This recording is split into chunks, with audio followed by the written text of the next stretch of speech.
Welcome, everybody, to another live stream with my buddy, Christian.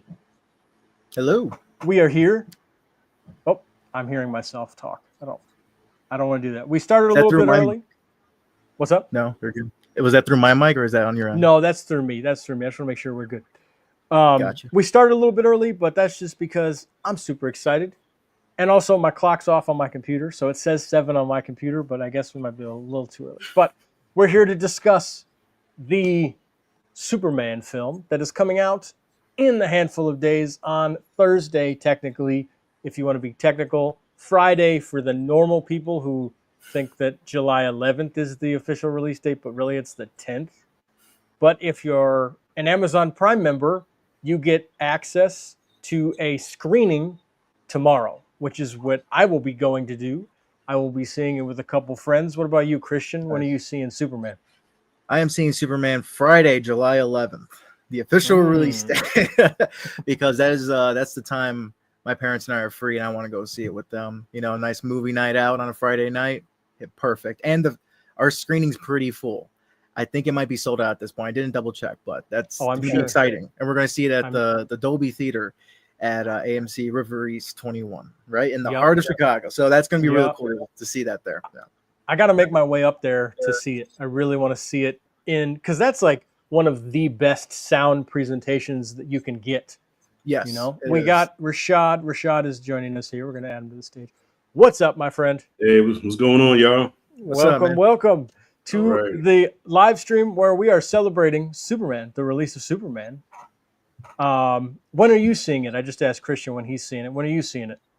Well, I'm going to be the last of all my peers to see it. I guess I'm going to see it Friday, old people time, while everybody else and their mom is seeing it tonight and tomorrow. No, man, I'm with you on there, man. Friday's my screening too. I'm going to see it Friday night. Yeah, no doubt. Just got the Friday. So starting off the stream, I just want to thank you guys both for joining me. I really appreciate you guys taking the time to come and talk about Superman and just kind of geek out about it, figure out what we want to see from the movie, maybe what we're anticipating, what we're kind of worried about, what the future of the DCU is going to be, the box office predictions. We're just kind of, it's kind of a chat, kind of a discussion.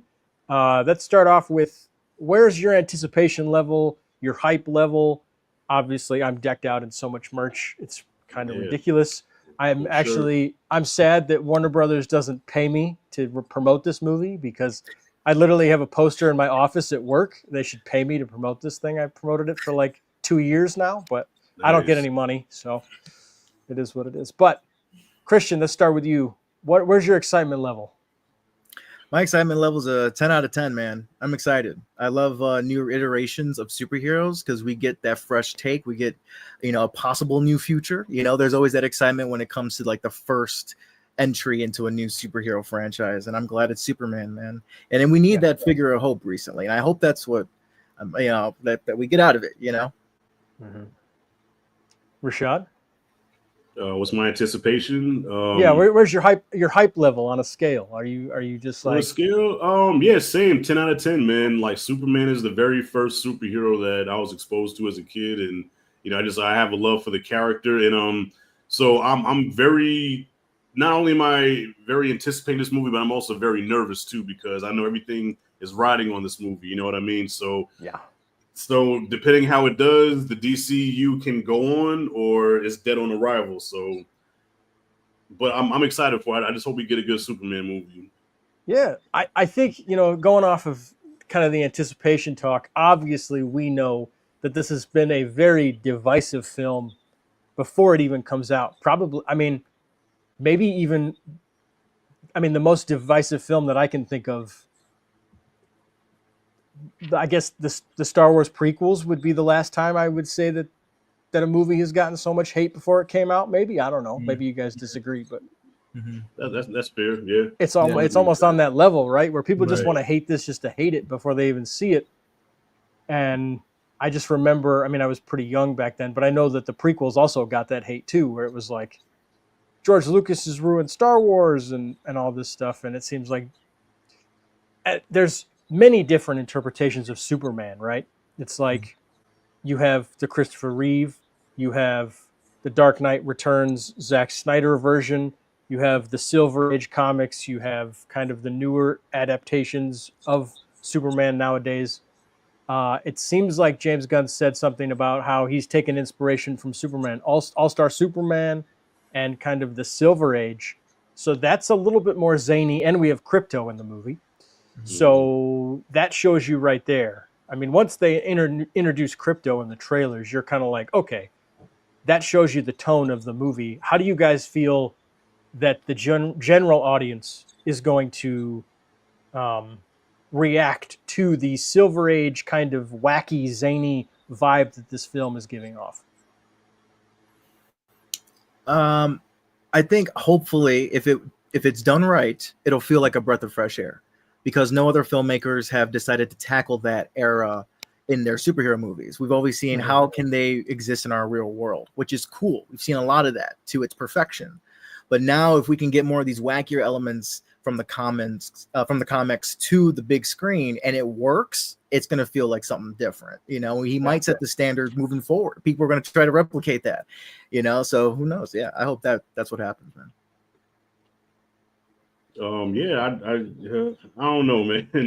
As long as it doesn't have the campiness of Superman 3 and 4, I'm okay, because it looks like it's kind of toning that line a little bit of you know what I'm saying, zaniness, campiness, but at the same time keep the integrity of the character. And I think the trailer, even though I only seen the teaser trailer, it does look like it does have a balance of taking the character seriously and you know what I'm saying, keeping the integrity of Superman and also having that little campiness to it, because Superman is kind of a campy character. You know, because I read the comics in the late 80s, early 90s, so that was my era of Superman, and he wasn't anything like the Man of Steel version that we've seen. You know, Zack Snyder made him like a god almost, like just serious for no reason. And so this time around, like loosen up, let him have a little bit of vulnerability. You know, it doesn't have to be like the Man of Steel all the time. Like give him that, you know, give a little bit of vulnerability. That's all. Right. Yeah. And you can assume that maybe, I mean, obviously this is a brand new DCU, so eventually he might get to the Henry Cavill status, right, where things do get a little dark and get more serious. And you know, this is the first one, so we're obviously just setting up the relationship between Superman and the rest of the world, right? We need to see how he interacts with Lois Lane. We need to see how he interacts with Green Lantern. We need to see how he interacts with, you know, the President of the United States, or, you know, whatever else he's doing, Lex Luthor even, you know what I'm saying? So, and even if you look at how the MCU evolved, right? I think that's what people need to keep in mind, where it's like, well, the MCU wasn't even fully formed back when Iron Man came out in 2008. Like, right. You know what I'm saying? That and the MCU went one direction and then has shifted based on audience reception and stuff like that. So I just think there's a lot of pressure on this movie, and it's like the DC has to just get everything right. Like they can't miss a beat, and they can't mess up, and they can't change plans. And I just think that's kind of unfair, because it's like no pressure, right? Well, yeah, right. No pressure. The Marvel. But one thing that is great is if this movie is successful, that this is going to give Marvel some competition, which I think it absolutely needs, because I don't know, they might be changing things up and hopefully getting a little bit better. But for the last couple of years, I don't know how you guys feel, but Marvel has been dropping the ball for me. Yeah. I think we're on the same pages there, man. Yeah, especially with all the shows on Disney Plus, you know, and them being so far away from each other as well in terms of release dates, and nothing in between to really keep us captivated throughout. There's, you know, it is at a very low point. It's like with Deadpool to Wolverine. You're joining at a low point, man. You know, unfortunately we're at that point. But so that means DC has all the room to thrive here, which is pretty crazy. You know, they have like all the favors are in their field, man. I think so. Yeah, we got another guest. Yo, we got the Shannon. Welcome, Shannon. Welcome. Hey. What's up, man? Very good. All right, quick rundown, Shannon. Welcome. What's your hype level for Superman? It's mid. Okay. Okay, you're It's not mid. Yeah. obviously you know me. I get really excited for these Oh, things. yeah, I know you. But no, yeah, no, I'm mid. I've been mid on all comic book stuff for a while now. So I feel you. Yeah, that's I good. feel you. That's I was just talking about how hopefully this can give Marvel some competition. You know what I'm saying? yeah, Get that classic DC Marvel yeah, like a wake rivalry up back. call or something. Yeah.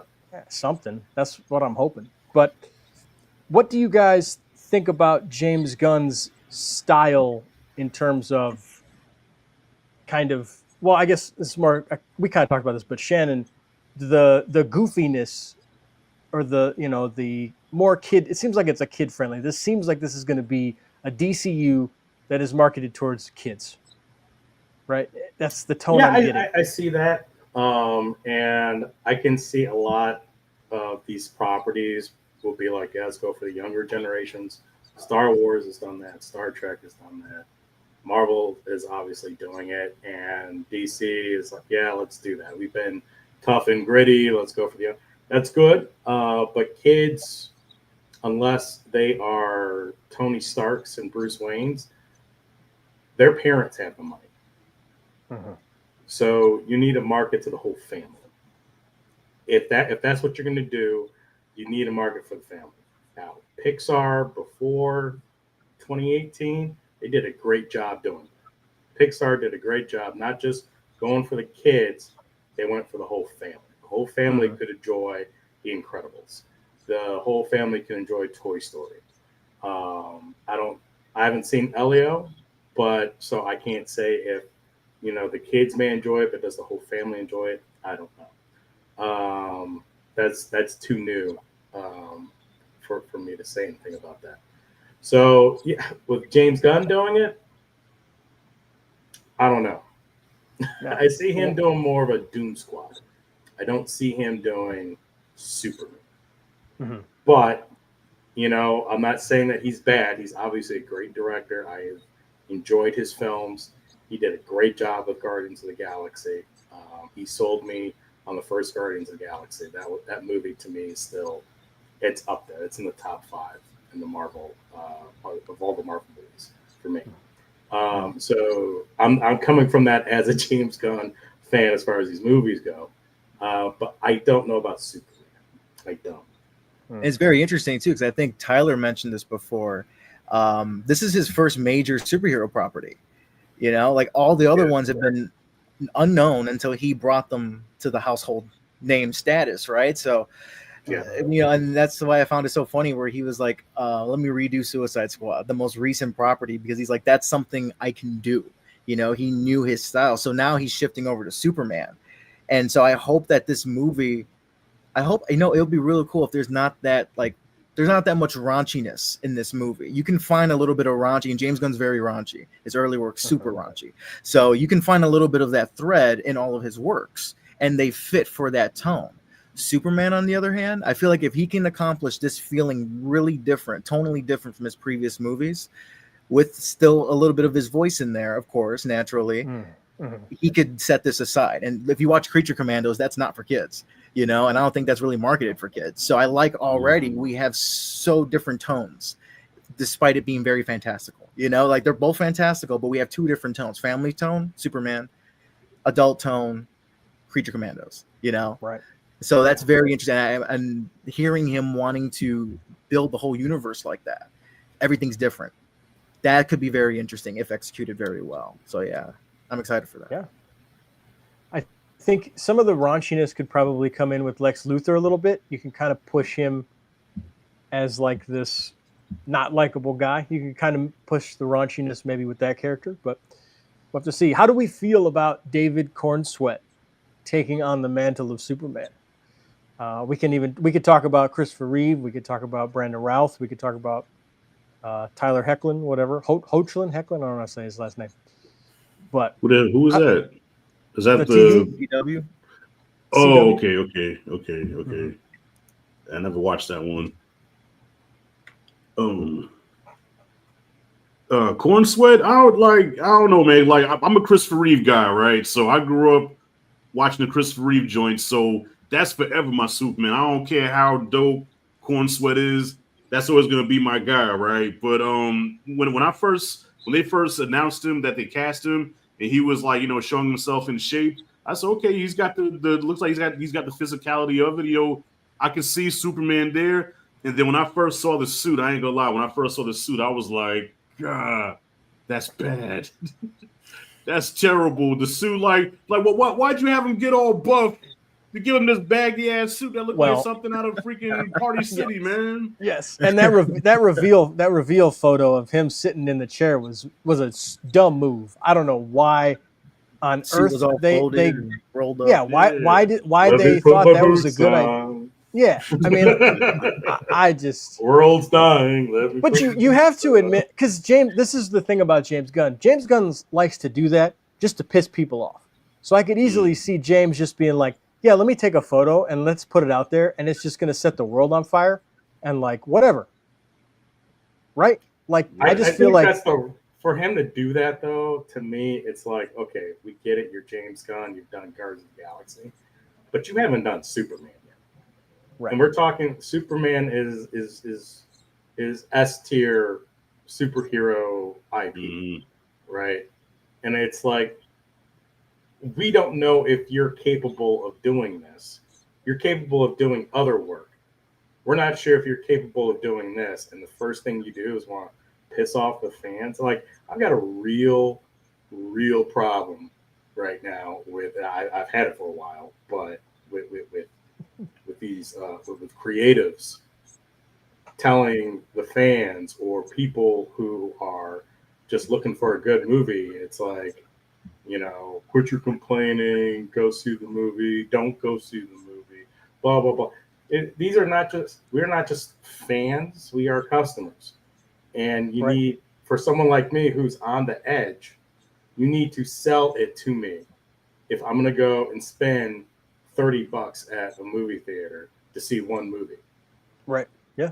While in my mind, I should be spending like $10 to go see a movie.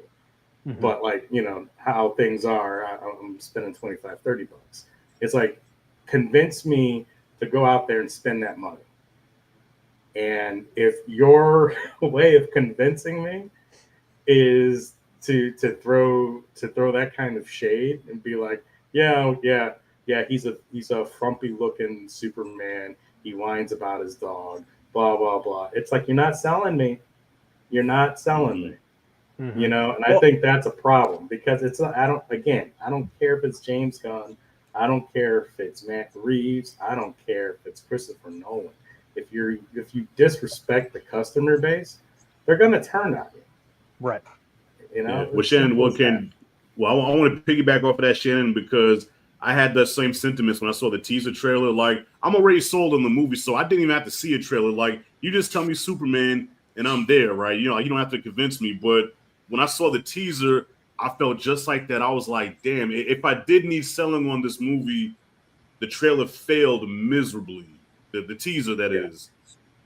Yeah. So I don't know. I mean, I guess I get what he's going for. Like, he's trying to, kind of ground the character, whereas before, like I said, Zack Snyder made him like a godlike figure. And then, Richard Donner, what he did in the first Superman movie was he made like this epic, this larger than life character while still keeping it kind of lighthearted. So I guess he wanted to show him like as some kind of blue collar superhero. You know what I'm saying? Let me put my boots on. Just another day at the office while all this carnage is behind me. I'm just placing on my boots like, oh, here we go again. I guess kind of humanizing the character, as opposed to just this larger than life, like, superhero. Nah, he's one of us. But I think that was the wrong way to go to first put it out there like that. I don't know. Maybe I'm tripping. It was like Grand Theft Auto. It's like, oh, here we go again.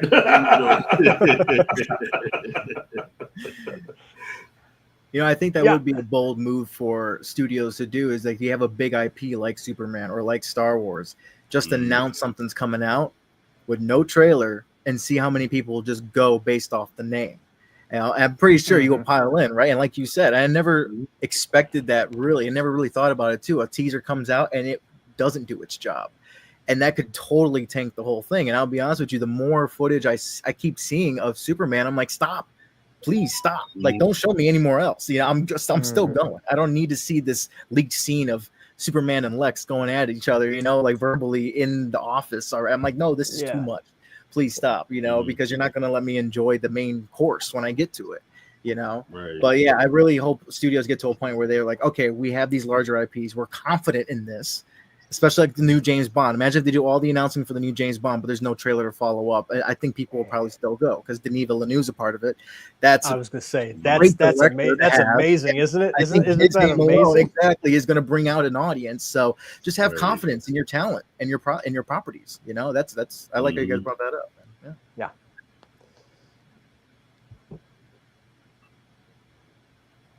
Yep.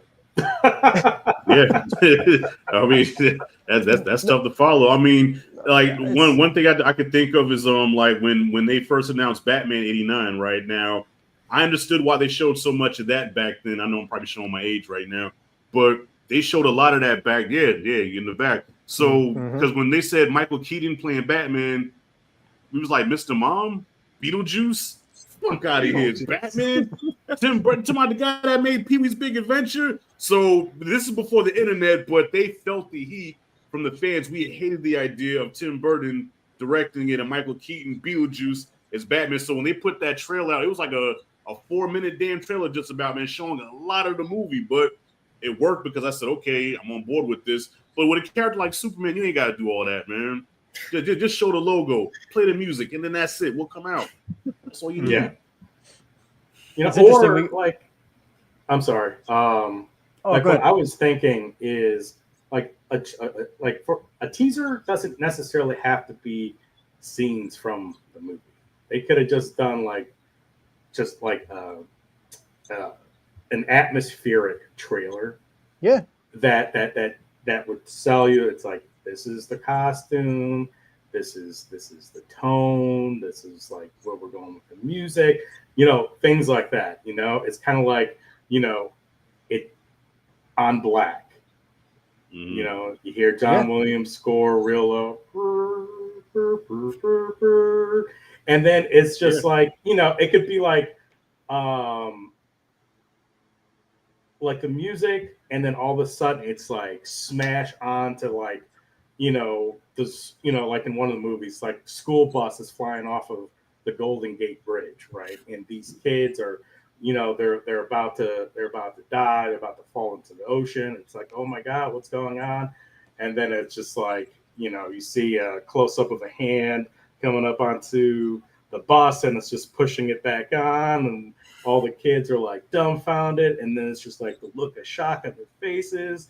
And then it's like reverse shot of like the camera, like, you know, trucking back, and then it's like off to the side. You see like this red boot. It's like dun dun dun, and then you just pick it up like, dun, dun, dun, dun, you know, and then you can do like little like smash cuts with like, you know, Lex watching the news and like, you know, breaking like a coffee cup in his hand, and then you could have like Perry White like in the newsroom doing this, doing that. Meanwhile, you got like 50 television screens all over the place, you know, you want, you know, and then you could like do the Guy Gardner thing, like where he's like, you know, he's policing his neighborhood, but he's doing it as the Green Lantern and stuff. So he's like, he comes in like in a green, you know, driving a green cop car or something like that disappears and then turns into like a big fist, and then he takes out like a, you know, a getaway van or something.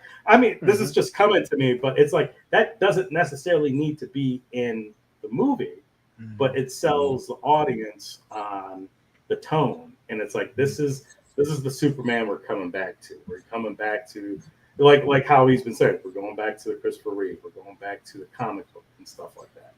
You know, I mean, I'm a fan of Man of Steel to a point. Zack Snyder loses me at the end, but that last act he loses me. But you know, like something similar to that, like some of the teasers for Man of Steel, that worked. You know, oh, and totally, something like that, I think that would work. You don't like they keep showing scenes and actual narrative from the film. It's like, you don't need to do that. You don't need to do No. So, sorry, I went on a tirade there. No, sorry. There's a comment in the chat that says something about how this one DC film is not going to win back the fans, or what is it? That was a paraphrase. Let me actually read it. It says it says one film isn't going to be enough to earn back the audience's trust for DC Studios. What do we think about that comment?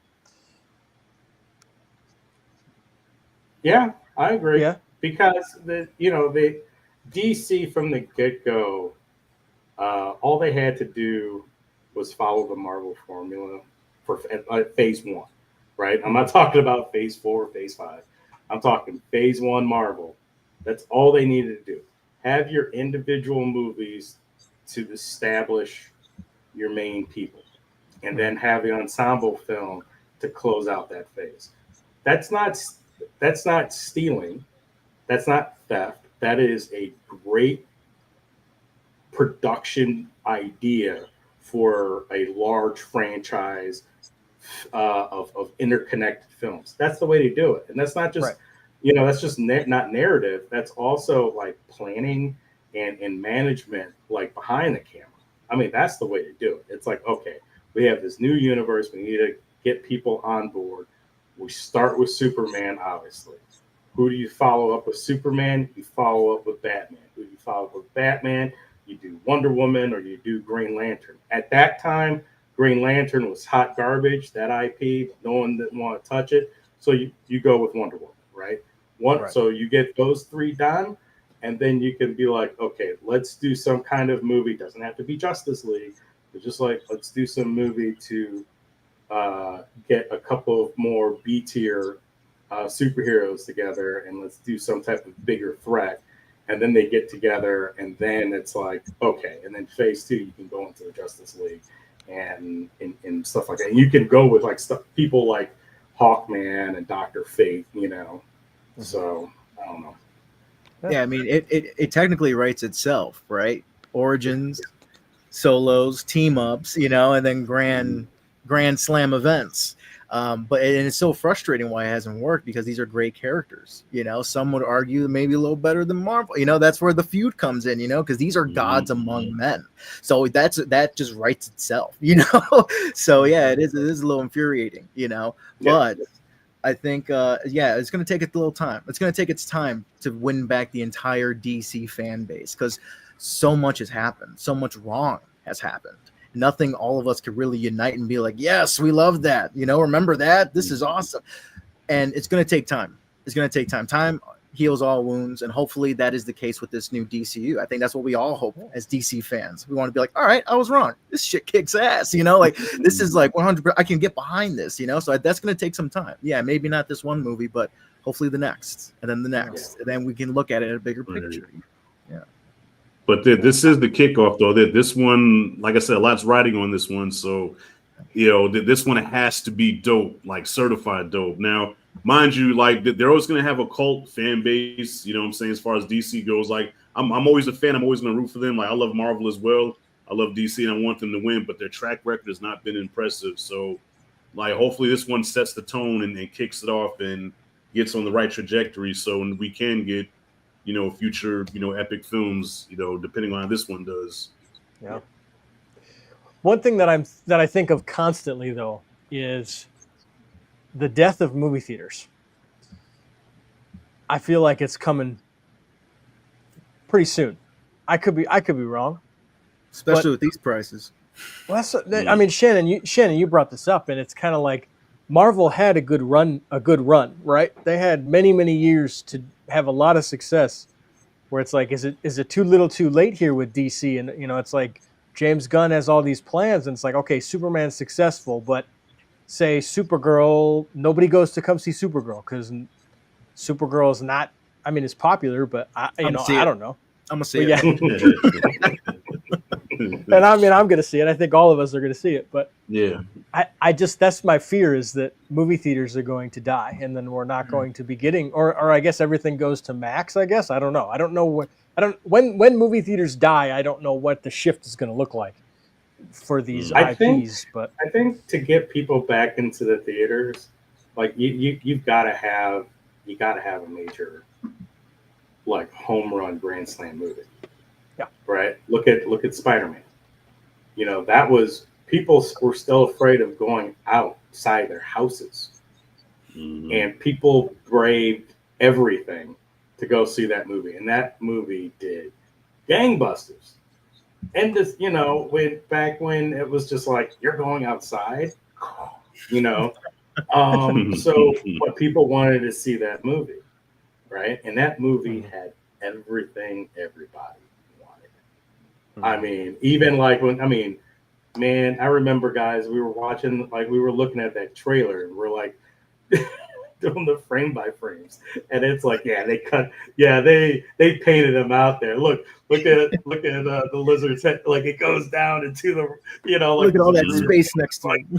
back and to the Right. left. It's like there's someone there. So it's like they're like, oh, they're bringing back, you know, they're gonna have everybody. They're gonna have Tobey Maguire. They're gonna have Andrew Garfield. They're gonna, you know, and these were all like, you know, I mean, great like fan talk. But then you go and you watch it, it's like, they got him, you know, and it was great, and that brought people to the theaters. Right. Since then, you know, they've had an issue with that because you need a movie that's going to get the people out there. They made like Well, there was going another back. movie that did that though. I'm sorry. I didn't mean to cut you off. No. Go ahead.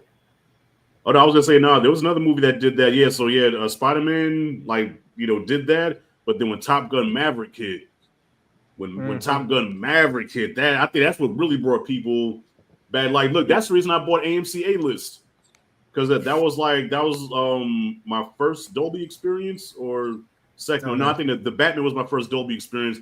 Then when I saw Top Gun Maverick, that's when I bought AMC A-List, and I've been a member ever since. You know what I'm saying? And I recommend anybody that goes to the movies a lot get that, because that deal just, you know, it pays for itself. You know what I mean? Yeah. But yeah, I have to give Tom Cruise props on that too, though. Cool. Yeah. Yes, 4 movies a week now. Yeah, Dolby, IMAX, no extra charge. You know what I mean?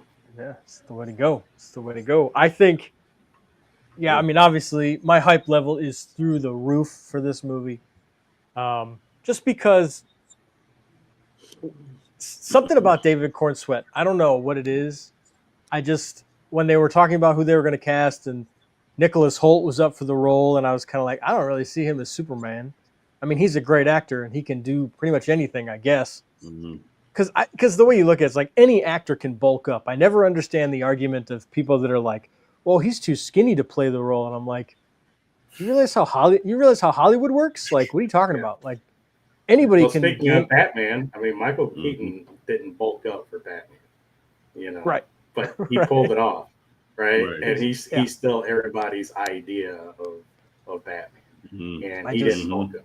No, people get so worked up in casting, but I mean, in recent memory, when has there been a terrible casting? Can you guys think of anything that like stands out as like, oh my God, I cannot believe like they missed the mark on that one? Jesse Eisenberg, Lex Luthor. Okay, there you go. Well, yeah. Jesse Eisenberg would be one of them, sure.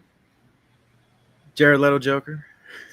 But it's rare. Joker, But it's rare, I guess. That's kind of my thing. I just think people get so worked up over casting, and I just think it always kind of amuses me, because I'm like, well, they're actors. Like, this is their job. Like, they're not gonna, right? Unless, you know, we get a Jared Leto Joker, who he kind of did, I guess, whatever he wanted with that role, and yeah, that's not my Joker. But Nicholas Hoult in an interview did say something about how in the future he would love to have a Lex Joker team up, which I thought was pretty cool. And I don't know if that's something that could potentially be in a Justice League movie, or what we think. And also, too, how fast do you guys think we're going to get a Justice League movie? Not for a while. Not for a while, you think? If he wants to do it right. Oh, yeah. Because right now, James Gunn said he's having trouble with Batman to fit in this DCU. That's the recent word on Bat. So if you can't get over the Batman hump, Justice League is pretty far away at this point.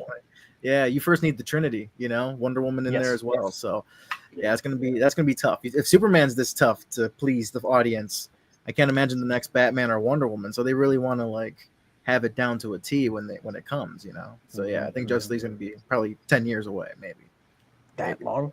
Maybe. Yeah, that's what I'm thinking about. Probably 10 years. Maybe. Yeah, about Yeah, 6. I Yeah, maybe guess. like 6 to 10 years. Yeah. Because how long was it until from Iron Man to Avengers? What was that, 4 years? That was like 4 or 5 4 years? years? 4 or 5 years? 2008 4 years. to 2012. Yeah. Yeah. Okay. So, But I think they were also, I think after Iron Man, they greenlit multiple films at once, right? Because it was like after Iron Man did what he did, they're like, okay, we're doing Incredible Hulk. We need to start doing Thor, and we got to start doing Captain America. And then they did, you know, they were doing the teasers to show that. Because right after Iron Man, you had the teaser with it wasn't Iron Man, it was Incredible Hulk. They had the teaser with Tony going in to talk to General Ross about the Avengers initiative, and that was like, oh, and that was just 1 year after whatchamacallit came out. Iron Man came out. Yeah. Yeah, I think Hulk and Iron Man were released 2 months from each other, right? I think Iron Man dropped in May. I think Hulk came out in July. I thought it came out a year after. But I mean, they came out the same year. Wow. Yeah. They came out the same summer. Yeah, they came out the same summer. Yeah.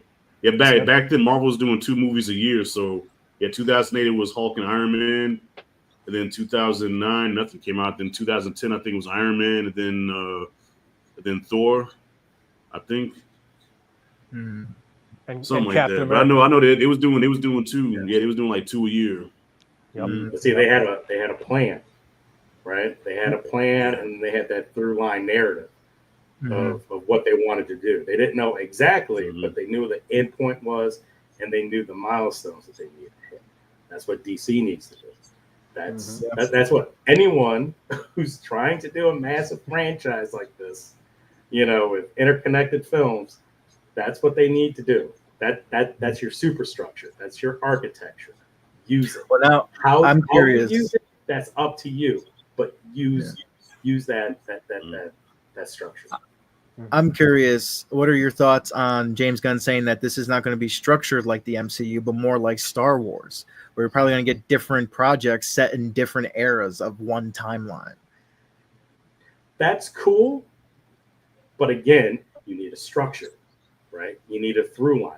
How are these interconnected? Because if you don't, then everything gets confusing, and people are going to be like, wait, what's going on here? You know, because it's like, it'd be cool, like if we're watching Superman, which is like contemporary, but then if his Batman film takes place in the 1940s, you know, that's like, that'll be cool, right? Because you get that, you know, you get that film noir aesthetic there, but then it's like, how does that, you know, connect to Superman? Does it connect to Superman? So what's the point of the film?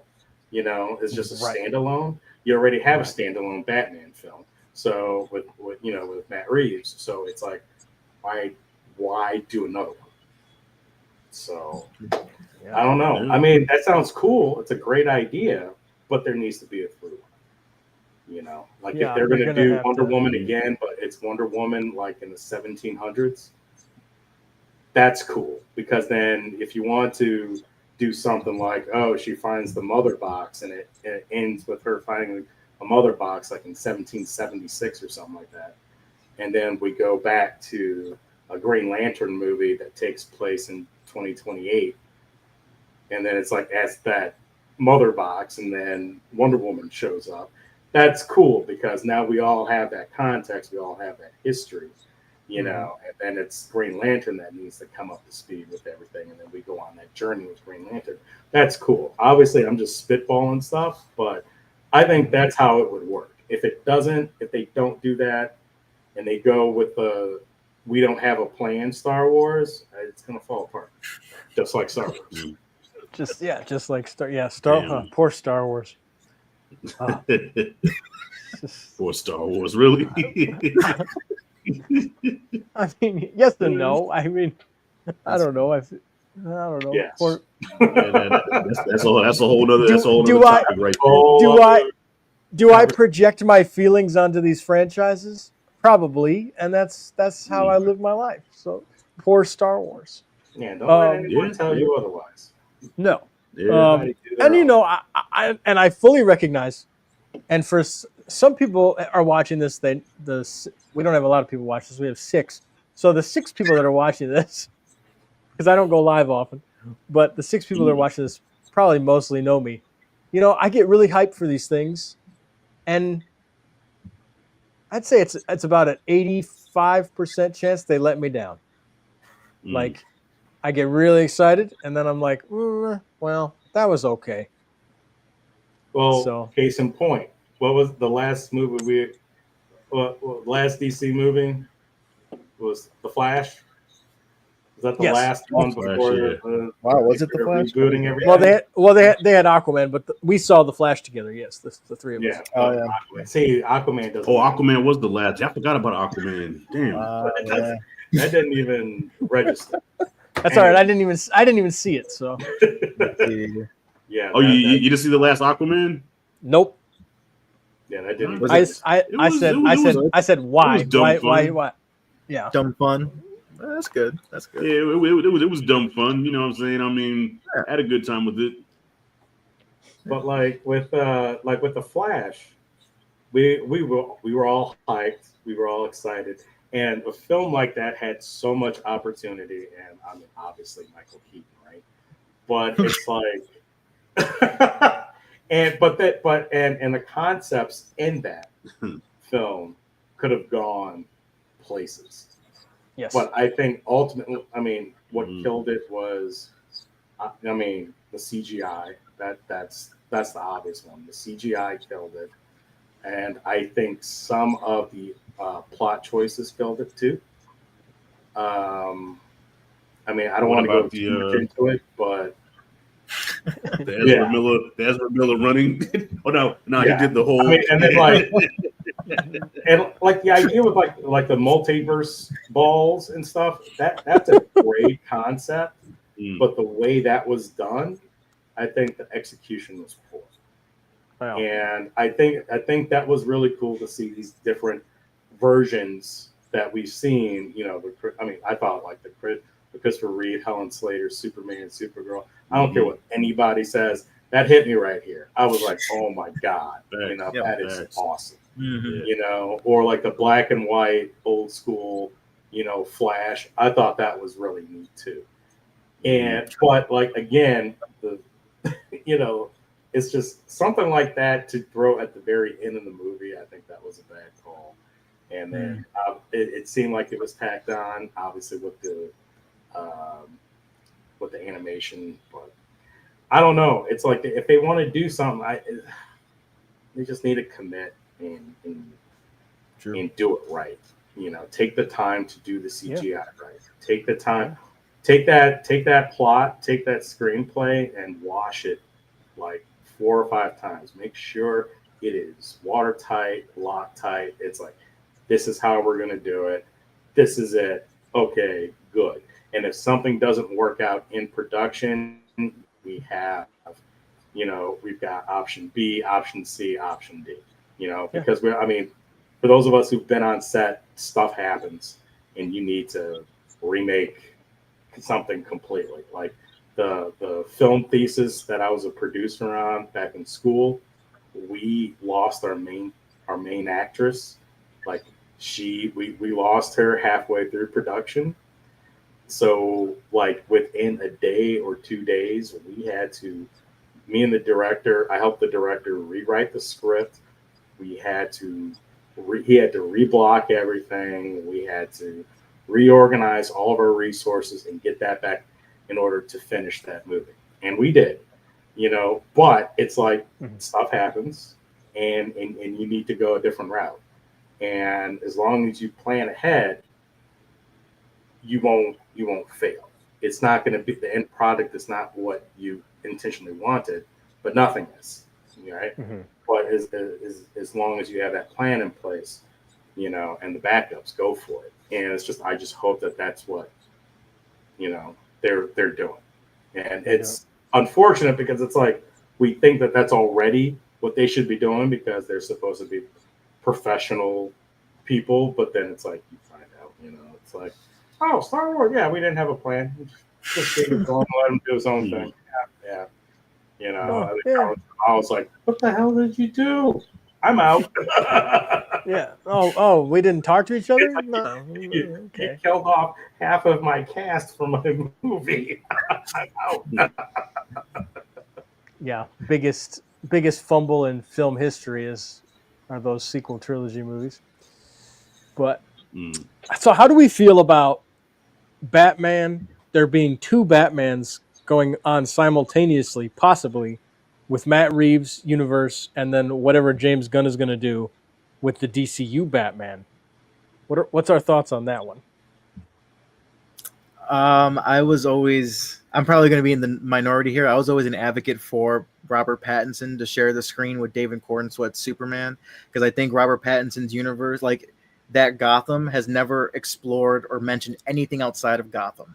So that could definitely just fit in there. Gotham could be this crime-ridden, depressed place that has no super beings. That's why Batman has to be Batman, and that's why Batman's going to be so paranoid when he comes up against an alien god-like being like Superman, this all-powerful, So I think the dynamics just set up perfectly there, but I know it's really fantastic. Like you said before, Crypto's in the trailer. That's very fantastical. So I get that they have to be different at that point. They're separated, I should say. So I really think that if James Gunn can come out and whoever was it, Andy Muschietti, I think he's doing the Brave and the Bold, right? Or his Batman. I think that's who's going to be in charge of it. Who did the Flash? But he also did great with Pennywise and that whole franchise. If they can come out with like the gray blue suit Batman, make it work. Have him with the Bat family, which we already know is planned. I think it can separate itself. And if people don't like that or they don't vibe with it, they were like, okay, we still have the darker, grounded Matt Reeves over here. So I think that's like, there's space for both if you can make them very different and know that there's certain audiences for both. I think you can probably rack in the most money that way, and I think they're thinking that way. So I think that's the most way they can benefit off of it. If not, I do think general audiences will get confused. Because I do know a lot of general audience members that get confused with the current Star Wars that's going on. They're like, oh, is this one going to tie in with this? No, this is actually set before the sequel, so all that already happened. Oh, okay, what about this? Is this, well, that's set before episode 4, the original one, so that's Canberra.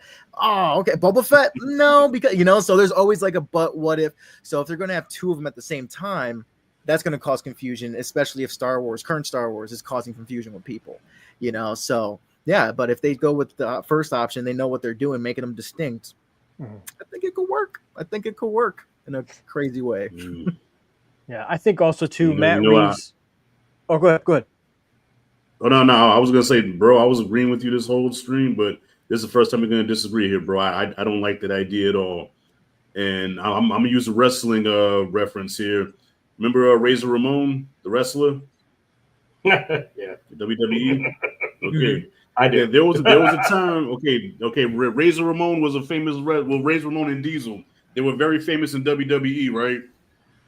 Then Razor Ramon, the person that played Razor Ramon, left WWE to go to WCW, where he was Scott Hall, but we still knew him as Razor Ramon. WWE tried to create another Razor Ramon, so now we have two Razor Ramones in two different organizations, but played by two different people. You know what I mean? I say if you can have a character like Batman, this should just be one Batman.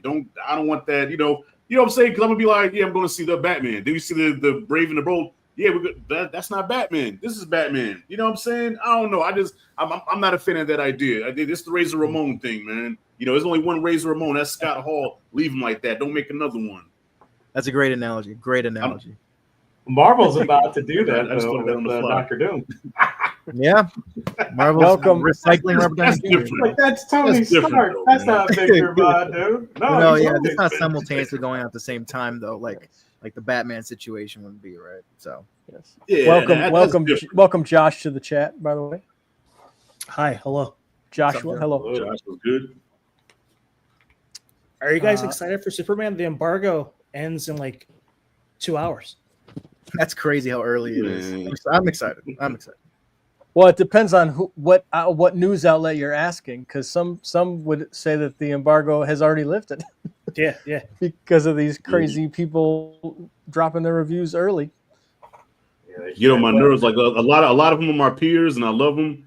But I'm just speaking as a jealous person now because I wasn't able to make it to the early screening. But yeah, they're all gonna drop their videos tonight, and I ain't watching none of them.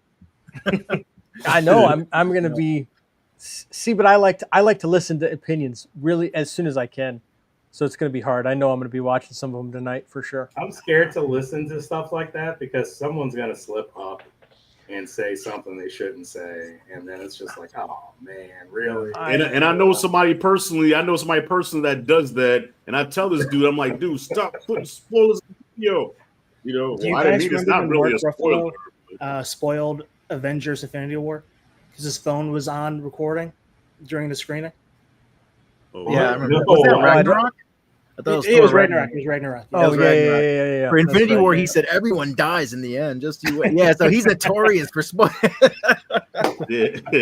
Yes. So yeah, I mean that's always smart to stay away from all the content. You know, if you're like really strict and really like you got great discipline, you stay away from celebrity interviews, the cast interviews. You stay away from the critics. The early reviews. So yeah, I'm trying my hardest. I don't think I'm gonna let any reviews get on my phone. I'm gonna try to hold out till Friday, man. Hopefully, I can make it there. Kudos for Josh. When are you seeing the movie?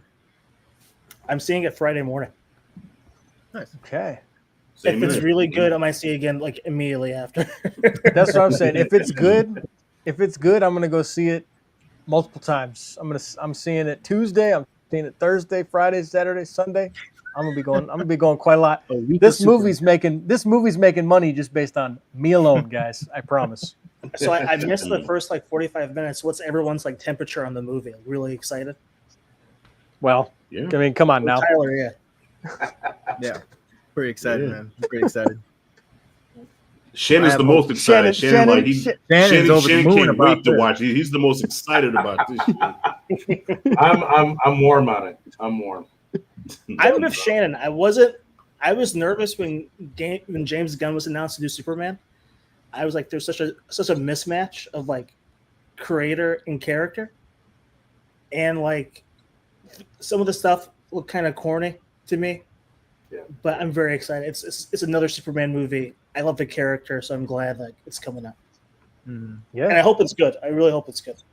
And hopefully that I corniness do too. works in the I do context of the movie. Hopefully it works with the context that we see. Because right now we Right. see it in the trailers, and maybe it's just okay. But Right. hopefully when we see the movie and it builds up to it, we're like, okay, that works. Yeah. And hopefully. yeah. And obviously, his name is David Cornsweat, so he sweats corniness. So hopefully he is experienced. Come on now. That didn't get the response I wanted, but that okay. name is different. Corn sweat. Jesus. I was hoping that was going to get a little bit more of a laughter, but that's okay. This guy I'll was laugh. like was born to play Superman. Like he was made in a lab to play Superman. Yeah, He's a big dude. he's 6'4", right? So that's pretty tall. Mhm. That's And everything, That is- every video I've seen of him, he's like seems so down to earth, genuine. He's a nerd like us. He's reciting the whole third act of Star Wars in his car. Yes. So it's like That he's sold an me, everyday man. guy, I was like, exactly, yeah, he's one of us. It Yeah. feels like, it's like okay. yeah. And I like the fact that he's the guy that convinced James Gunn to do the trunks. I don't know where we all stand with the trunks. I like the trunks just because that's what I grew up on. Obviously, Christopher Reeve had the trunks, so I'm just like, yeah, it's trunks. Mhm. Well, It doesn't seem like Superman to That's me the without the that's the trunks. uniform. That's the Superman suit. It's got to have the trunks. Mhm. I mean, like the Man of Steel one, the way they designed it, I think it works without it. So I mean, you could do like the Superboy, the 1990s Superboy thing, where like the legs and the waist are like red, and then it comes up like in a diagonal, whatever, and then the torso's blue and stuff like that. You could do something like that. That'll give it some type of division. But I mean, I'm a fan of the Man of Steel outfit, but for me, Superman is the classic. It's the blue muscle suit with the trunks, the yellow belt. I mean, that's him. So I mean, I'm good. The thing with the suit, and we talked, you guys were talking about this earlier. Like, yeah, it's frumpy looking, and I get what they were trying to go with. Like, well, we're not going to make this skin tight or whatever, but it's like at least put some type of like, it's still a movie. I mean, put some like fake muscleage in the suit to make it just even subtle, just to make it look like that he's in there. Because right now it looks like he's like Shot you said, the Party City costume. It's like it's out. It's like straight from Party City, bro. Yeah. Yeah, it's crazy that there's cosplayers that do a way better job at that. Like that looks awesome. Yeah. Now the overall like look of the suit, I like it. It's just to me, it's not. It doesn't fit, and if it doesn't fit, it might become one of those things where people are like watching the movie and they can't take their mind off of it. Even though it could be a great movie, people are just like, I can't stand that suit. You know how fickle people are now. Suit, yeah. I mean, if someone's haircut in the movie is bothering them, that's gonna, they're gonna be like, I didn't like that movie. I felt the same way about the Flash costume in the Flash movie. I hated it. It looked so awkward on Ezra Miller, and it never got better. Yeah, it never got better. It looked like so like ill-fitting on him. I hate it. Especially the Batman, the Flash suit from the Batman costume. That looked so weird. Yeah, foamy and bubbly. Yeah. Yeah. What do we think this is going to do box office wise? Because it's been I say probably probably around 700 million. Yeah, I say about 800 worldwide. I don't think it's breaking $1 billion. Yeah. No, they hope. I don't. They'll be lucky to get 7. I think. Yeah. With how much hate is going into it, right? So and DC's track record, like we talked about, Aquaman that we all forgot about or didn't see. The Flash. It's like we're coming off of not so great movies. So, what was DC's last biggest box office? Aquaman. Was it Aquaman? It was Aquaman. That was broke Aquaman. $1 billion, right? Mm-hmm. Wow. Surprisingly, I didn't think Aquaman was going to how did Aquaman make $1 billion and Superman could never cross $1 billion? I hope Superman makes $1 billion now. Just reminding that Aquaman broke $1 billion. Come on, dude. Come on. Any IP, it should be Superman breaking $1 billion. This is my thing though, and I think a lot. I don't know if people are really like the outlets and people that are reporting these numbers. I don't know if they're really understanding that how many kids are going to go see this movie. There's going to be. I don't have kids. Do any of you have children? No. Mm-hmm. 2. So, Rashad, you have 2 kids. So what's their temperature on this movie? Oh, my son is excited. My daughter can care less. Like my daughter, she likes K-dramas and all that shit. But my son, he's hyped. As a matter of fact, my son was hyped. We saw Black Adam and Superman came at the end. Spoiler, and he was like, "Superman and Black Adam gonna fight," and of course that never happened. But he's excited for this one. No, he really wants to see it. Yeah, I think a lot of outlets and a lot of people are not getting that aspect of like kids are going to go see this over and over and over and over again. Families, large families are going to go and see it too. That's multiple butts, multiple tickets. Right, Christian, how many people in your family are going to go see it? Well, as of right now, it's just myself and my parents. So that's us 3.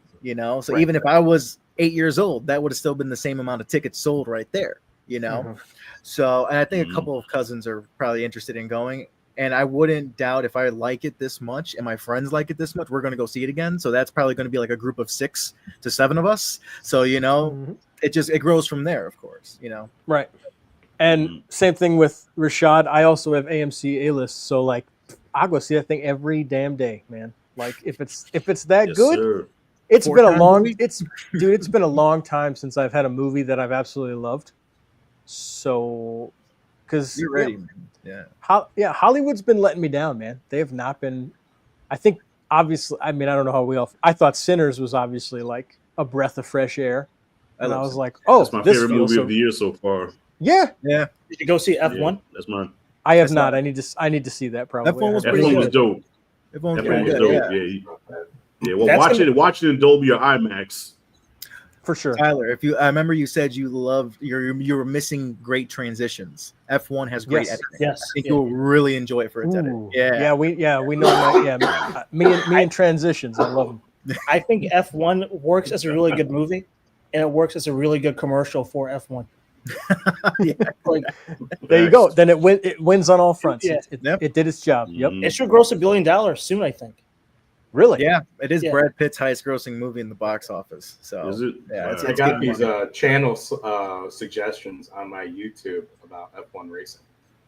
Like all of a sudden, it's Nice. like 7 or 8 different channels, completely different channels. F1, yeah. They're all talking about F1 and about F1 racing. I'm like, okay, this movie is it's doing its thing. So Yep. yeah, Same And director as Top Gun Mhm. Maverick. I think Yeah. Top Gun Maverick was mentioned earlier. So yeah, that same director. and same director Mhm. as Tron Legacy and the same That's true. director Yep. of Oblivion. Mm. And I've loved all of those movies. He was rumored to do Superman. Really? Really interesting. Yeah, I think so. Yeah. Mm. Mm. He could have done. He would have done a pretty good job, I think, too. Mm. Oh yeah. Yeah. Just his and I think his background is in like production design. Yeah. And if you just see and you could see some like similarities between like even like with F1, I'm like seeing the trailer and I'm just like, oh yeah, you know. But like I really dig his eye for things. And then like even for like going all the way back to Oblivion, which was like 2000 mid 2000s, I think. That movie, like the type of camera work that they used, like they literally took a camera crew to Hawaii up to like Mauna Loa or whatever, and just set up cameras and got B-roll of the sky for like 24 hours or 48 hours, and then they use that in a reverse projection screen in studio. So when they're like in their little sky fortress in the movie, like that's not a green screen, that's not a blue screen, it wasn't edited in later. They actually just put the sky on set for everybody to see. And this was like even Wow. before the volume came out and stuff like that. So I mean, yeah, he would have been great in Wow. Superman. A man with that kind of a vision, I think he would have been great with Superman. Get him to do a Star Wars project. Why not? Yeah. Get him on like an Old Republic thing or something, or So when I hopped on, you guys were talking about the Brave and the Bold, right? Mm-hmm. Yeah, it was mentioned. I don't think it's gonna happen. I think they should just use the Pattinson Batman in this universe. Because I agree for Shot, it's gonna be too confusing and people. There's two competing Batman. Mhm. Like everyone loved the Robert Pattinson movie. Just have them together. yeah. Like Right. when you guys were talking earlier about it, I was thinking like, well, in the '90s, we had 3 different Batman. Mhm. You know, you had Keaton, you had Kilmer, you had Clooney. Then you had the animated series, but like the one thing though that kept people going into Batman back then was that like the tone was similar, especially like early on with like Batman Mhm. Returns and animated series. The animated series debuted the same year, I think. Batman Returns, you know, so like, you know, I mean, they shared the same theme. The aesthetic was there. You see, like in '89 Batman, they're all wearing double-breasted suits and fedoras and stuff like that. Animated series had double-breasted suits and fedoras. So like they kept some type of unity there. So if they were to do 2 different Batman movies, I think they could, if they keep the tone of Matt Reeves' Batman. But then we get into this thing, and I think Christian, you and I talked about this so much back when Batman first came out, was how do you rectify that realistic world that Pattinson's Batman lives in with something as fantastic as we're going to see in Superman, right? It's like, does Guy Gardner fit into Gotham City? Like if he were to like go into Gotham one day. You know, does Nathan Fillion as Guy Gardner fit into that kind of Gotham City? You know, that's what I'm trying to, you know, it doesn't. And I think that's the corner that James Gunn has put himself into, is because I think it's so tonally different that they're going to have to recast and do their own thing. I don't think they should. I agree with Rashad and Joshua, but that I don't know, man. It's frustrating. I mean, yeah, Reeves has his universe, you know, and apparently he just finished the script. Apparently, He's at the premiere right now. Mm-hmm. Oh, yeah, that makes sense. Now, do you think with him doing a part 2, could the tones maybe shift between sequels, like we saw with '89 Batman and Batman Returns? Those It's are pretty possible. different. So we could possibly see that with the Batman 2, and if he's working, and probably why it took him so long as well. That's what I'm saying. I mean, there was that big delay, and everybody got all upset. You know, why can't Matt Reeves just write faster? But it's like, did they switch things up? You know what I'm saying? Did him and James sit down and be like, well, maybe, you know, he asked him, he's like, can you rewrite it and can you kind of fit it into the universe? Can you make it happen? I don't know, especially after the success of the Penguin, right? You would, because you would think that right after the success of the Penguin that it was like, all right, let's maybe try to see if we can make this work. I don't know. Yep. True. I don't know. I don't know. I'm trying to see Hawk Girl and Penguin season 2. Hey guys, I gotta run, but this is for sure. This has been awesome. I've missed talking movies and stuff. So definitely want to do it again. Obviously, guys, I'm going to be doing a live stream post-release, and so if you guys want to come back on and we give our thoughts of what we thought about the movie. I know Q Reviews also was going to join us, but he couldn't do that tonight. But I told him that he can definitely come on once the movie comes out. So yeah. Sweet.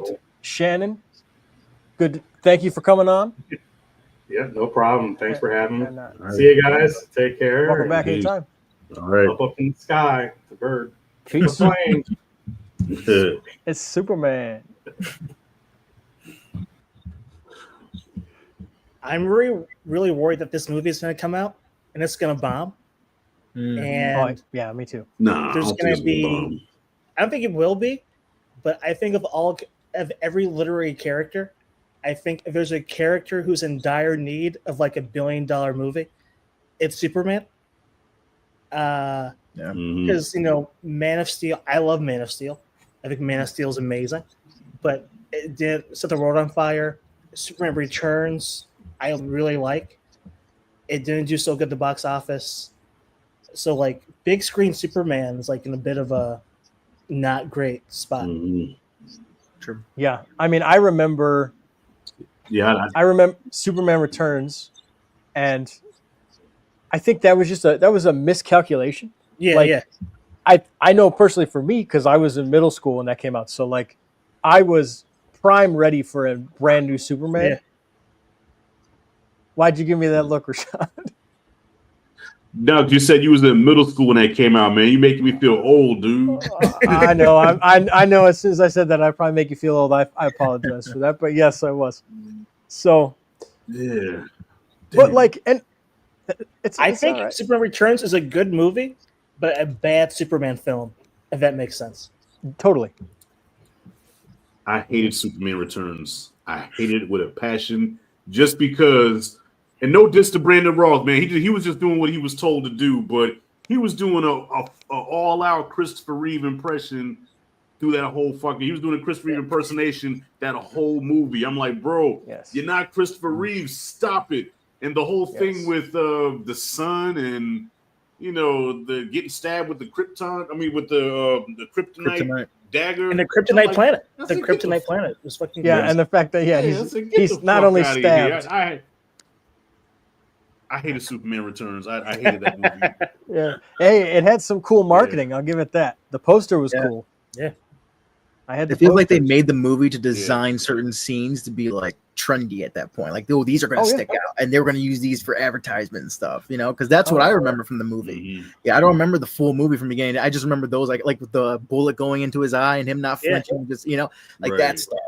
So and I don't think it really helped that that's supposed to be Superman 5, right? That's supposed to be continuing that Donner canon. Mhm. So if they would have just start from Right. fresh, or like this is Superman, he comes back, but this isn't connected.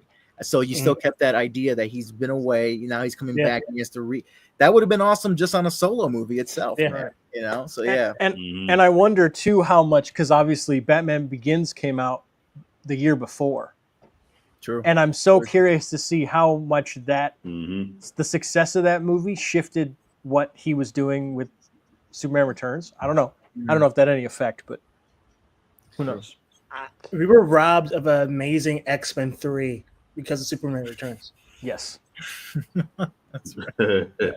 Yes. Because He should I have much should rather have completed see his trilogy. X-Men 3 than Yes. him do Superman. Mhm. Yeah, I don't know why he didn't complete his trilogy for some Because reason. he was going to have Sigourney Weaver play Emma Frost and like do a bunch of crazy stuff in that movie. So In another universe, I guess. in another universe. Well, I think he said he always wanted to direct Superman.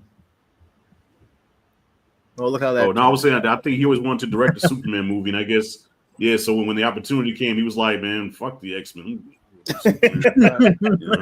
Well, because he now came can't from. direct anything. That's what happened. No, he can't direct anything. But he came from the Donner camp. That's where he was their he was their protege. So yeah, it makes sense that like they gave they gave him X-Men, and then they're like, here, do Superman, and then Donner's like, well, you've been our protege for the last 15 years, so here you go, or however many years it was. But I think the scene where he like saves the airplane, that comes from the J.J. Abrams Superman movie that never got made, like Superman Flyby, and like Downey was gonna play Lex Luthor. Oh yeah, who's the guy from the Mummy? What's his name? Brendan Fraser was going to play Superman. Gotcha. Have you seen the photos of him in the Superman suit? No. There's some. I don't know if it's photoshopped or what, but he looks pretty. He looks pretty good in that. It's the Brendan Fraser in like the super. Yeah, I was like, oh, he could have pulled that off.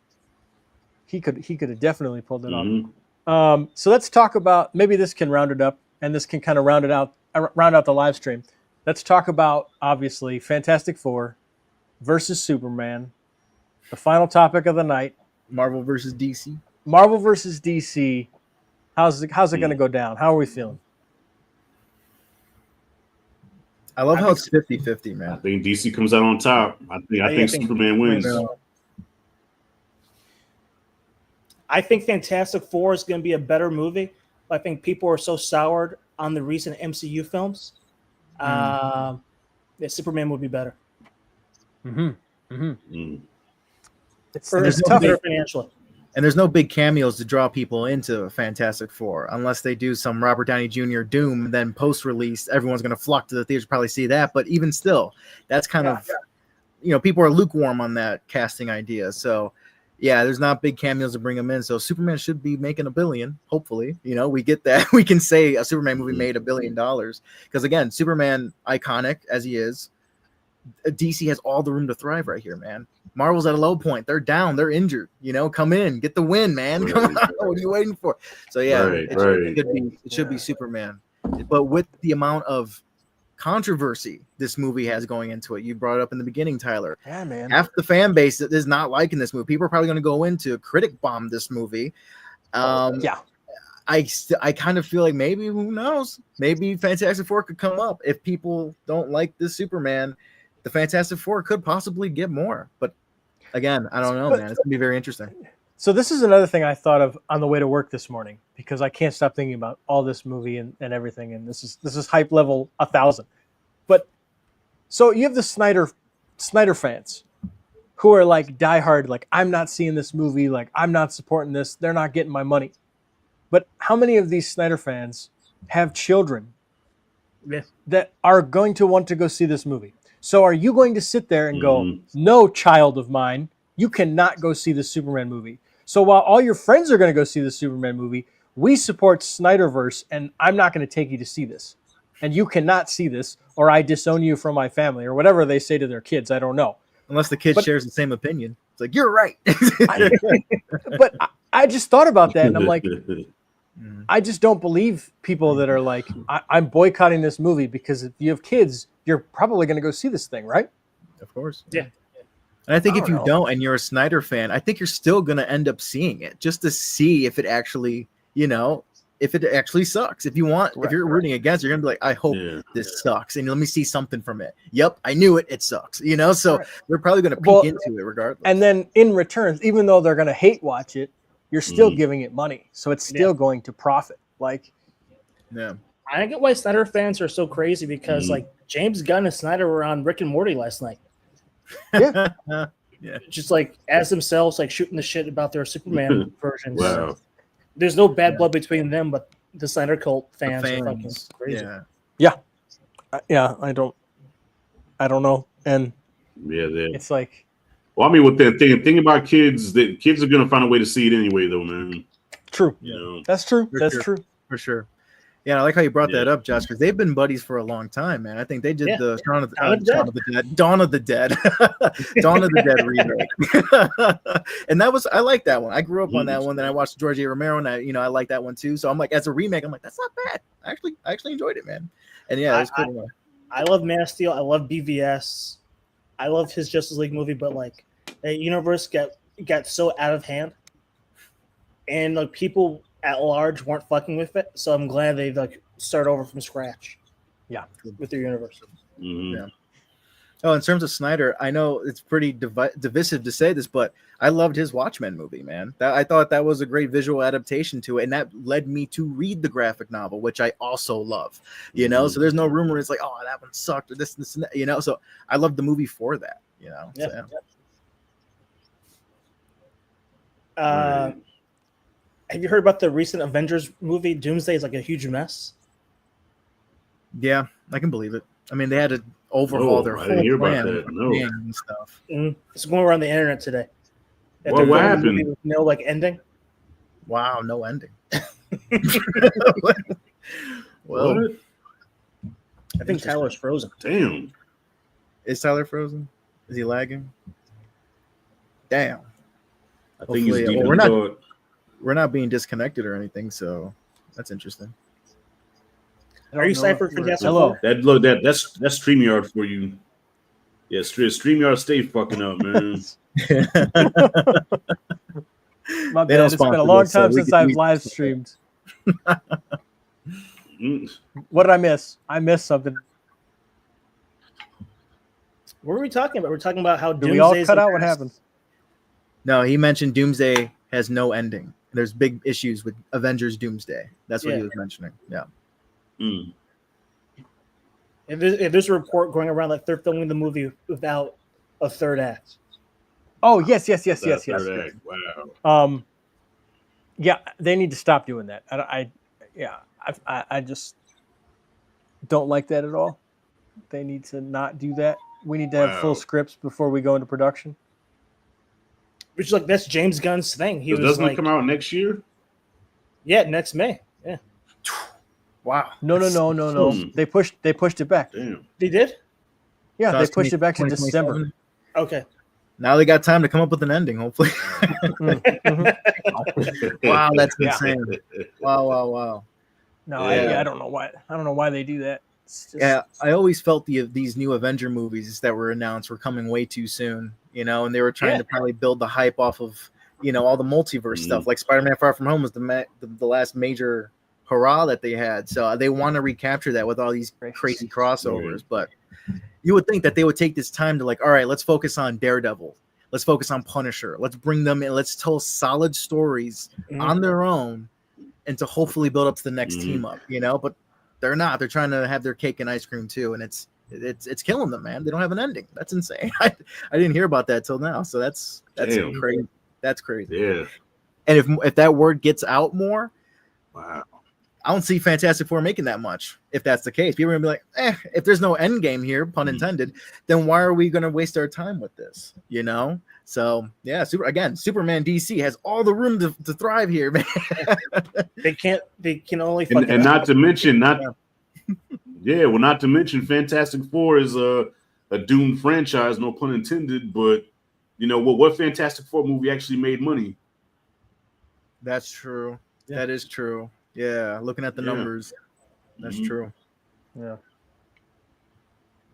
I'm still excited. I wasn't so sold on like the casting of Fantastic Four, Mm. but seeing the footage, it looks really fun. Yeah, I like the vibe they're going with. It's a period piece, you know. It's set in the '60s, and I always love that. I love that idea that they're bringing it back to basics. Some I hope James Bond does, but I love that the Fantastic Four is having that, you know. And they have Herbie this time around, which is pretty cool. Yeah. And I love that. And they have all the characters. They have Galactus, Moman. Yeah. A comic accurate Galactus. When I saw that foot, I got real hyped. I'm not gonna lie. I saw that foot, I'm like, oh yes, finally, man. You know what's cool about those shots is I could be wrong, but if you watch the first trailer, and then I think it's in the newest trailer too, but like all those Galactus foot shots, it's all miniature work. Oh wow. Yeah. I'm almost positive that it's all practical. Where they made the guy wear like a full Galactus suit. They built him a costume, and they filmed on a miniature set. Oh man, that's amazing. That's nice, cool. nice. I'm surprised Marvel went that route because all their suits have been CGI the past go around. So that's amazing. That's gonna look real cool. Because I remember, because you see it in the trailer, and if you watch it carefully, like the light poles on the side of the sidewalk, like they move, and I'm like, that's not how light poles, like real light poles, move. And I'm like, oh my god, that's miniature work. Like that's cool. So yeah, I just thought that was and I hope they kind of don't keep that polished. I hope it has that little charm of the streetlights moving like that, because again, it stands out. It just adds charm to the movie, you know. I hope they don't polish that up with CGI or anything. Yeah. Don't get scared, Marvel. Don't get scared. Did you guys like Thunderbolts? Off topic. Did you guys like? I did.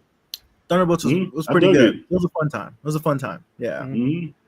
We saw those personalities interact with each other. They were very interesting in their solo projects that they were introduced in. So it was cool to see them come together. You know, again, a little. It's not a major crossover, but it was still a crossover. Yeah, and that's what people are gravitating towards with Marvel. You know, so yeah. I guess he's going to do X-Men. I don't know how excited I am about that, but we'll give him a shot. I guess. It's interesting. Yeah. I guess Ryan Coogler did an interview. He was like, "Yeah, they offered it to me, but he passed." He was like, "I'm going to do my own thing." Which is good for him. Yeah, I understand that. I would have. Yeah. I would have loved to see a Ryan Coogler X-Men, but I get it. Go do your original thing. I'm cool with that too. I would have loved to see a Ryan Coogler Blade, but I'm glad he did his own original thing, man. And I loved how they reused the costumes for the Blade, I guess, because it was going to be set during the same time period. So they just reused the costumes and were like, we're not going to let this go to waste. You know, I love that. That's awesome. Yeah. Right. Well, I think that'll be the end of the stream. If you guys are cool with it, I think that was a really good discussion. I thank all of you for joining me. The movie is on its way. It'll be here before you know it. That's still surreal, man. I remember waiting a long time for this. Dude, yeah. I've been anticipating this movie for what, 3 years now? I can't imagine. It's unbelievable. Something like that, I mean, check right now. It's the embargo lifted. Oh, the embargo lifted. Time to shut off my phone. It might. Yeah, good luck to you guys who have to wait till Friday. Well, yeah, we have. I know, right? What, 3 or 4 people that we know that are seeing it tonight? That's crazy. Hopefully, least. You silence those notifications. Yeah, I think I at least know 3 people. You're gonna see a notification. Don't see it. And you're like, whoa. Apparently, it has 2 after credits. Yeah, well, if it's got 2 of them, huh? That's good to know. That's always good to know. What if they? This is correct. What if he just pulls it and they've casted their Batman, and like Batman shows up at the end of it? That'd be awesome, and I think we'd be probably hearing about that tomorrow. Yeah, I think. Or Wonder Woman. I guess maybe Wonder Woman would be more feasible. I don't know. Wonder Woman would be cool to see. Because you wouldn't even need to have a full costume. Well, I guess you could do Bruce Wayne too. You don't even need a full costume ready to go. True. I don't know. My name's Bruce Wayne. You know, like that tease at the end or something. Right. Or just I'm sure there's going to be some sort of mention of Bruce Wayne. right? What if they like do he, the diner he gets scene? some sort of They meet up at a diner, and that's the second post-credit scene. It's like, oh, James Gunn would be somebody to do that too. yeah, James Gunn. And I think he acknowledged that too. So Oh yeah. I wouldn't be surprised. Yeah, they should go to a diner, and Batman should be like, "What's your mom's name?" Superman's like, "My mom's name is Martha," and Batman's like, "My mom's name is Martha too," and the credits just fucking roll. That is something James Gunn would do. And then Zack Snyder and James Gunn would be man. sitting at a table across from them. that way James Gunn gets to be in his own movie. All right, guys. That's Well, with funny. that being said, I appreciate you guys taking the time out of your night to talk Superman with me. Greatly appreciate it. All of you guys are welcome back for the post review. I'm obviously going to see it tomorrow night. All right. I will do an out of the theater reaction straight Nice. after, and then I will film a review and it'll go up on the 9th. And then obviously you guys are going to see it. So whenever we all see it, we'll come back on and give our thoughts in a very spoiler filled review. So Nice. thank you guys again. And don't forget to like and subscribe. Let's go around and say right. whatever you guys want about your channels. Let us know what's going on in your channels. I know, Rashad, you're doing some stuff. Christian, I don't know if you're still posting stuff or not. I need to get back into it, man. But there's a lot of I have a couple of fan edited trailers, one for The Substance and one for Alien Romulus when it was coming out. And I love editing trailers to music. And so I always had certain songs in mind for certain movies. So I have some of those up there if you guys want to check those out. But I'm going to get back into recording, especially after the Superman movie. I might just do a review. Yeah. For sure. Rashad? Ooh. Oh, I don't know if y'all, because I think I had this like a delay here where I guess when I speak, you don't hear it for like about 4 seconds, which is weird. I'm hearing you good right now, man. I'm hearing you good now, StreamYard yeah. sucks. Yeah. Well, poor stream. Unless that was the delay. You hear me good right now? Okay. So yeah, that was probably the damn delay. Look, don't even know it. But It is a anyway, delay. We waited for a So second, the but next it is review I a got coming up is Superman. So I just